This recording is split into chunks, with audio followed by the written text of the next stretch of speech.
Tea கடை kitchen சொந்தங்களுக்கு அருமையான காலை வணக்கம். தீபாவளி ஸ்பெஷலுக்கு நிறைய பேர் நிறைய ஸ்நாக்ஸ் வீட்டில் செஞ்சு ரெடி பண்ணி வச்சுருப்பீங்க. ஒரு சில ஸ்நாக்ஸும் ஸ்வீட்ஸும் பார்த்தீங்கன்னா செஞ்சு உடனே சாப்பிட்ற மாதிரி இருக்கும். நீங்கள் ஸ்டாக் வச்சு சாப்பிடணும்னு நினச்சிங்கன்னா இந்த மாதிரி ஒரு தட்டையை செஞ்சு சாப்பிடுங்க. இன்றைக்கி நம்ம ரெடி பண்ண போகிற இந்த தட்டையில் ஒரு சூப்பரான டிஃப்ரெண்ட்டான டேஸ்ட் இருக்கும். அப்படி என்ன ஸ்பெஷல்னு பார்த்தீங்கன்னா இன்றைக்கி நம்ம மல்லி தட்டை தான் போட போகிறோம். நார்மலாக பண்ணுற தட்டையை விட இந்த தட்டையோட டேஸ்ட் பார்த்தீங்கன்னா அமர்க்களமாக இருக்கும்.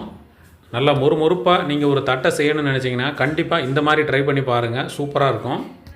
வணக்கம். நீங்கள் நம்ம டீ கடை கிச்சனில் மல்லி தட்டை தான் செய்ய போகிறோம். அதுக்கு ஒரு பேன் எடுத்து அடுப்பில் வச்சுட்டு அடுப்பு பற்ற வச்சாச்சு. பேன் சூடாகிட்டு இருக்க நேரத்தில் நம்ம இங்கே மல்லியில் எடுத்துருக்கோம். மல்லித்தலை ஒரு 100 கிராம் ஒரு சின்ன கட்டு இந்த அளவில் எடுத்து அதை நல்லா காம்பு பகுதியெல்லாம் கட் பண்ணிவிட்டு நல்லா பொடுசாக கட் பண்ணி தண்ணியில் நம்ம அலசுறதுக்காக வச்சுருக்கோம். நல்லா அலசிடணும். தண்ணி நல்லா அலசிட்டு பிழிஞ்சிருங்க.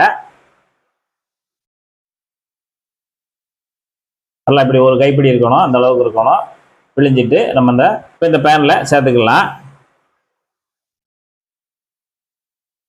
மல்லி இலையில் ஈரமாக இருக்கிறதுனால எண்ணெய் எதுவும் சேர்க்காம நம்ம வெறுங்கடாயிலே போட்டு இந்த மல்லி இலையை நல்லா வதக்கி கொடுக்கலாம். இது போல் மல்லித்தலை இந்த மாதிரி ட்ரையாக அப்படியே ரோஸ்ட் ஆன பிறகு ஒரே ஒரு டீஸ்பூன் மட்டும் எண்ணெய், ரொம்ப ஊற்றிட வேண்டாம், ஒரே ஒரு டீஸ்பூன் லேசாக ஊற்றினா போதும். ஊற்றிட்டு அந்த எண்ணெயிலே அந்த மல்லித்தலையை லேசாக அந்த மாதிரி பரட்டி விடுங்க. அதோட சேர்த்திங்க நம்ம ஒரு கைப்பிடி அளவு கருவேப்பிலை எடுத்து அதையும் நல்லா பொனுசாக முறுக்கி வச்சுருக்கதையும் உள்ளே சேர்த்துடலாம்.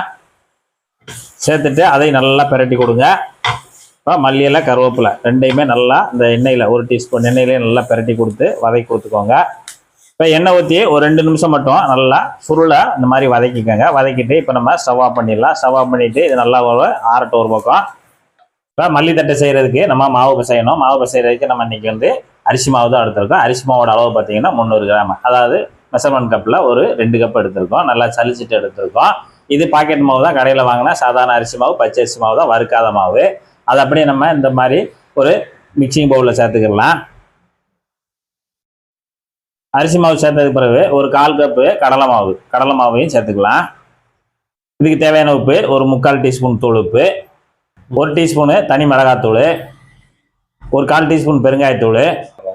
இப்போ இந்த மாவு ஒரு தடவை நல்லா கலந்துக்கிடலாம்.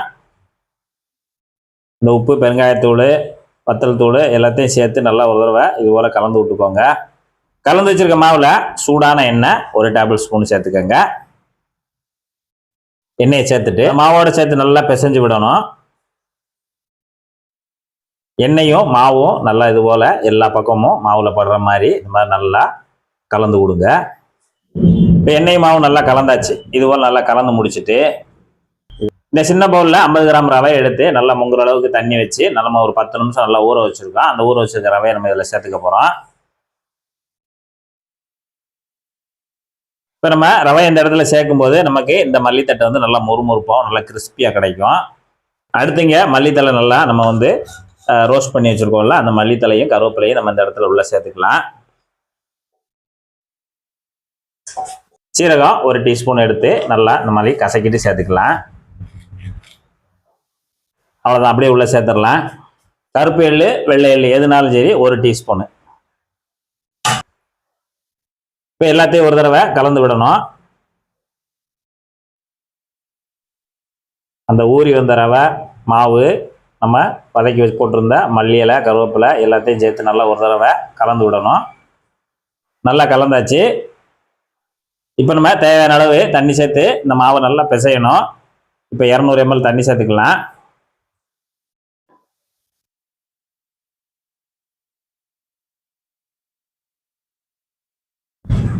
மாவு நல்லா சேர்த்து பிசையணும். இப்போ 200 ml தண்ணி சேர்த்து மாவு இந்த அளவுக்கு பிசைஞ்சிருக்கோம். இப்போ நமக்கு தண்ணி இன்னும் கொஞ்சம் தேவைப்படுது, அதனால் ஒரு 25 ml மட்டும் சேர்த்துக்கலாம்.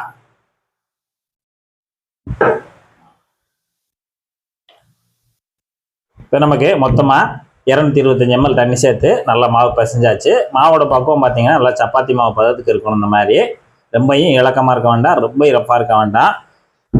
இப்போ நல்லா இந்த மாதிரி பிசைஞ்சு உருட்டி வச்சுருங்க. அட்டைக்கு தேவையான அளவு சின்ன சின்ன உருண்டைகளாக தான் எடுக்க போகிறோம். இந்த மாதிரி சின்ன சின்ன உருண்டைகளாக எடுத்துக்கலாம். எடுத்துட்டு லேசாக இந்த மாதிரி சின்ன உருண்டைகளாக எடுத்து உருட்டிக்கங்க. உருட்டிட்டு பட்டர் ஷீட்டில் இப்படி வச்சுட்டு அடுத்து சின்னதாக ஒரு பட்டர் ஷீட் நம்ம கட் பண்ணி வச்சுக்கிடுவோம். கட் பண்ணி வச்சுட்டு லேசாக அமுத்தி கொடுங்க. அமுத்தி கொடுத்துட்டு இந்த மாதிரி ஒரு கிண்ணம் இருந்துச்சுன்னா அந்த கிண்ணத்தை வச்சு நல்லா அப்படி மேலே வச்சு ஒரு அழுத்தி கொடுத்துட்டிங்கன்னா நல்லா ரவுண்டாக வந்துடும். இப்படி ரவுண்டாக வந்த உடனே நம்ம இங்கே இப்போ நம்ம முள்ளுச்சீப்பு புது சீப்பு வாங்கி வச்சுருக்கோம். அதை எடுத்துகிட்டு நம்ம வந்து லேசாக அப்படி முள்ளுச்சீப்பை மேலே வச்சுட்டு ஒரு அமுக்கு, அவ்வளோதான். அமுக்கிட்டு அப்படியே எடுத்துருங்க. இல்லை நீங்கள் உங்கள்கிட்ட போர்க்கு இருந்துச்சுன்னா போர்க்கிட்ட கூட அங்கங்கே லைட்டாக இந்த மாதிரி ஓட்டை வர்ற மாதிரி போட்டுட்டு இப்போ நம்ம தனியாக எடுத்து வச்சிடலாம். இப்போ நம்ம எதுக்கு இந்த சீப்பிட்டு நம்ம வந்து அப்படி லேசாக சின்ன சின்ன ஓட்டையாக போடுறோம் அப்படின்னா அது வந்து நமக்கு உப்பி வராமல் இருக்கிறதுக்காக தான் அந்த இடத்துல இந்த ஸ்டெப்பை செய்கிறோம் நம்ம. இப்போ இது போல் நல்லா அமுக்கிட்டு எடுத்துருங்க. நீங்கள் உங்கள்கிட்ட ஸ்போர்க்கு இருந்துச்சுன்னா ஸ்போர்க்கிட்ட கூட நீங்கள் அங்கங்கே இந்த மாதிரி சின்ன சின்ன ஓட்டைகளாக போட்டுட்டு தனியாக எடுத்து வச்சிடலாம்.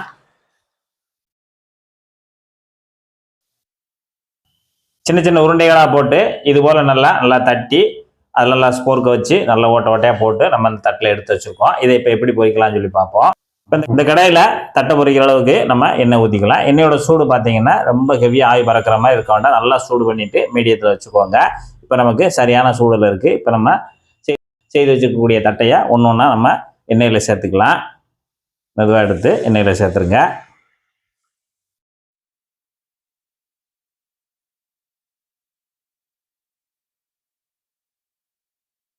சூடுக்கு தக்கனே எண்ணெயோட அளவுக்கு தக்கனே நம்ம தட்டைகளை எடுத்து உள்ளே சேர்த்துடலாம்.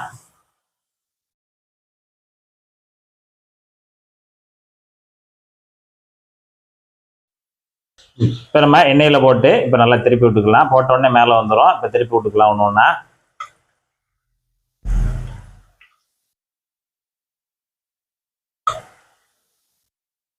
இப்போ நல்லா மீடியமான ஹீட்லேயே நல்லா நம்ம தட்டைகள் எல்லாம் வந்துடட்டும்.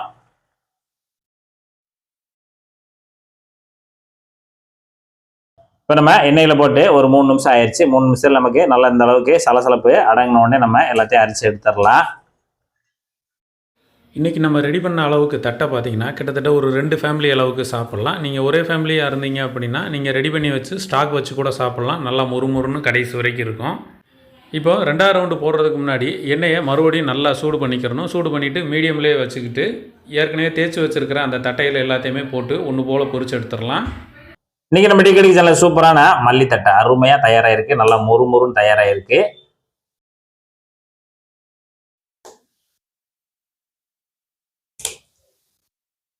இன்னைக்கு நம்ம டீ கடை சேனல்ல சூப்பரான மல்லித்தட்டை அருமையா தயாராயிருக்கு.